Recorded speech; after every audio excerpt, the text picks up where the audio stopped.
पुणे येथे कॅब चालक म्हणून काम करणारा आकाश धनगर जळगाव जिल्ह्याच्या मुक्ताईनगर येथील मूळ रहिवासी होता. तो अधूनमधून त्याच्या गावी मुक्ताईनगर येथे येत होता. गेल्या 1.5 वर्षापासून ओला, उबेर, रॅपिडो या वाहनांवर चालकाचे काम करून आकाश आपला उदरनिर्वाह करत होता.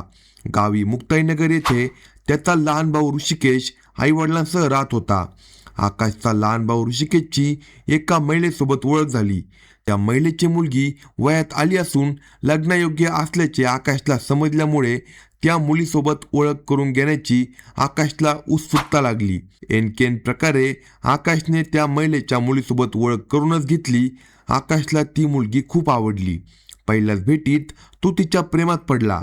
तिच्यासाठी काय करू आणि काय नको असे त्याला वाटत होते. तिच्यासोबत बोलण्यासाठी त्याचे मन अधीर होत होते. सुरुवातीला दोघे लपून छपून गावात एकमेकांना भेटू लागले. मुंबईच्या समुद्रकिनारी ज्याप्रमाणे प्रेमी युगुल तासनतास सोबत बसून बोलतात, त्याचप्रमाणे ते लपून छपून एकमेकांना भेटले म्हणजे बराच वेळ गप्पा मारत बसू लागले. वयात आलेली ती मुलगी आकाशला प्रतिसाद देत असल्यामुळे आकाशच्या मनाची खळी आणि गालावरची खळी खुलत होती. काही दिवसांनी आकाश तिच्या घरी देखील काही ना काही बहाणा करून जाऊ लागला.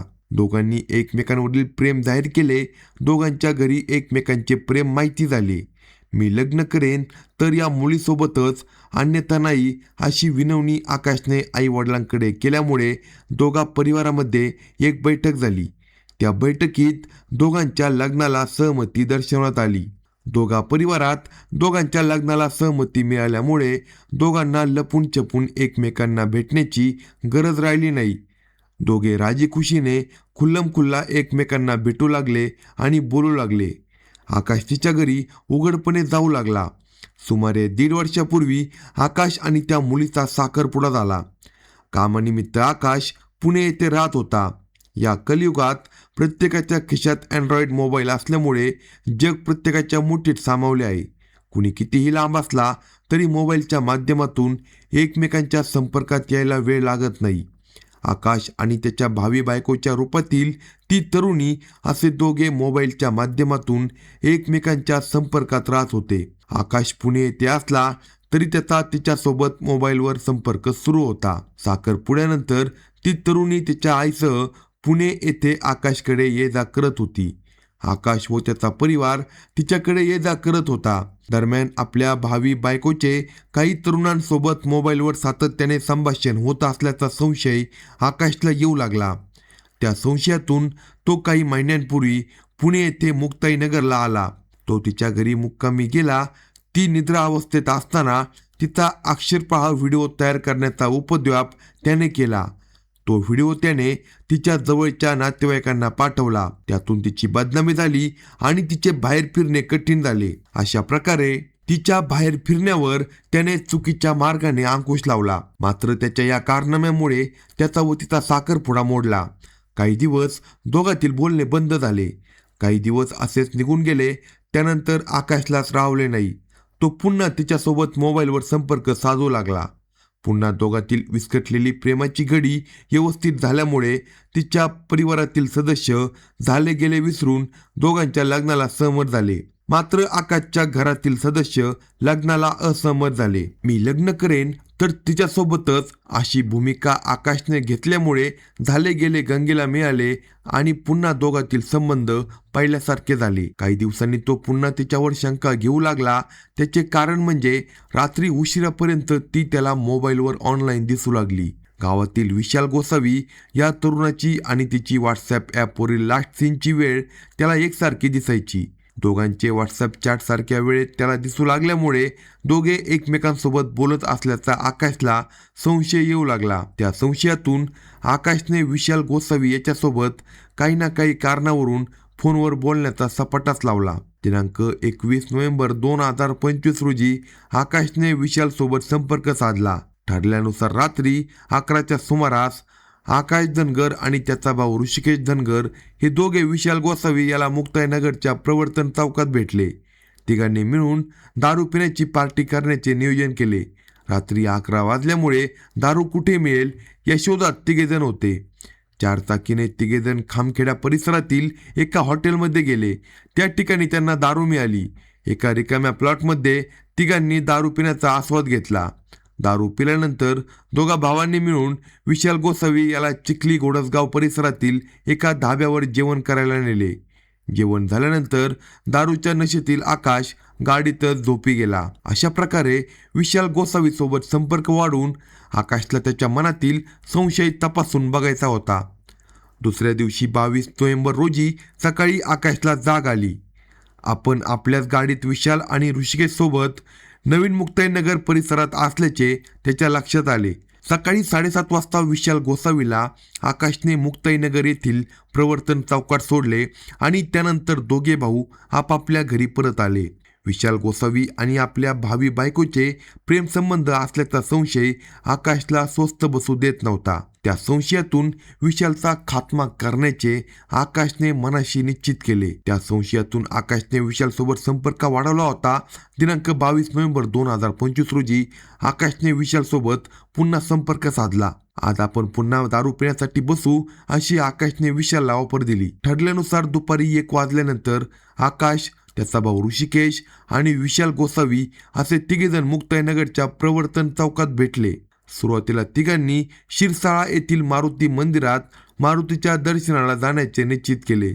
त्यानंतर दुपारी एका वाईन शॉपवरून त्यांनी दारू विकत घेतली. बोदवड रस्त्यावरील तलावाच्या दिशेने तिघेजण दारू पिण्यासाठी गेले. त्या ठिकाणी दारूचे घोट टिचवल्यानंतर ते पुन्हा गावात परत आले.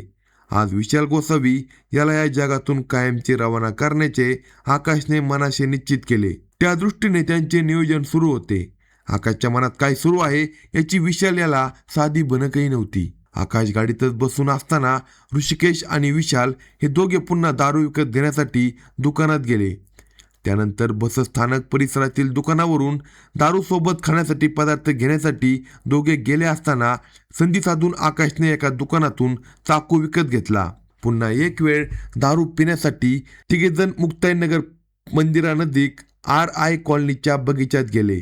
त्या ठिकाणी तिघांनी दारू पिणे सुरू केले. यावेळी दारूची बऱ्यापैकी धुंदी चढल्यानंतर त्या धुंदीचा फायदा घेत आकाशने विशाल याला थेट प्रश्न विचारला, तू माझ्या भावी बायकोसोबत फोनवर का बोलतो? त्यावर विशालने आकाशला म्हटले, मी तिच्यासोबत फोनवर बोलत नाही. त्यानंतर दोघांमध्ये शाब्दिक वादाला सुरुवात झाली. शब्दामागे शब्द वाढत गेले.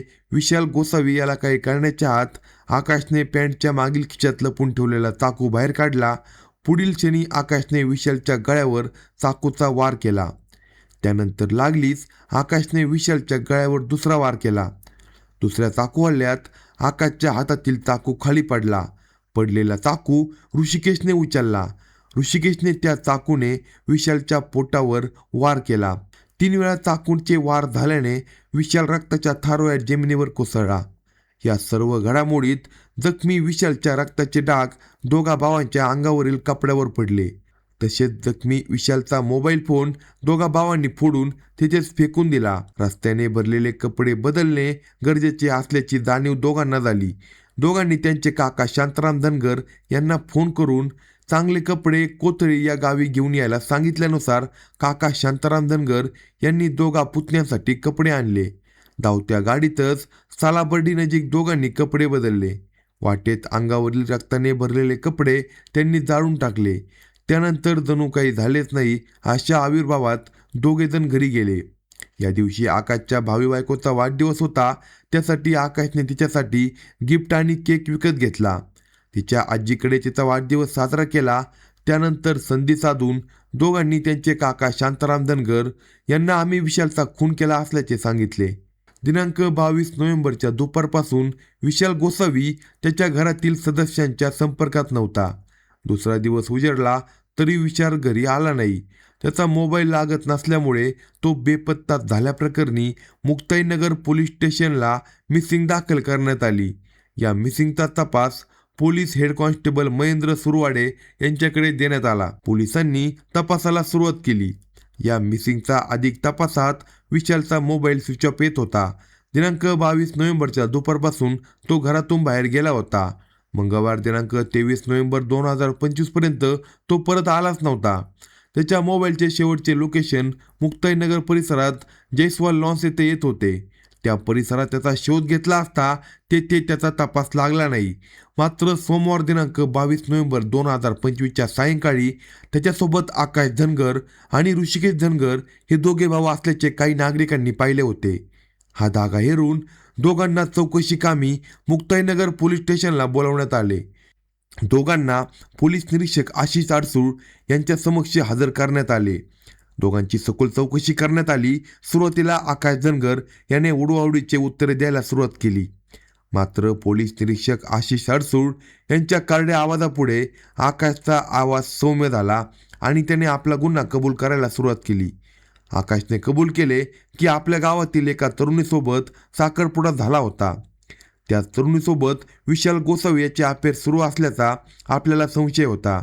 त्या संशयातून आपला भाऊ ऋषिकेश याच्या मदतीने चाकू हल्ला करून विशालचा खून केल्याचे त्याने कबूल केले आणि या खुनाचा सर्व घटनाक्रम पोलिसांना सांगितला. पोलिसांनी त्या दोनही भावांना अटक केली आहे. अशाच नवनवीन क्राईम स्टोरी ऐकण्यासाठी कलम 302 या मराठी चॅनलला सबस्क्राईब करा आणि आपल्या प्रतिक्रिया कमेंट बॉक्समध्ये कळवा.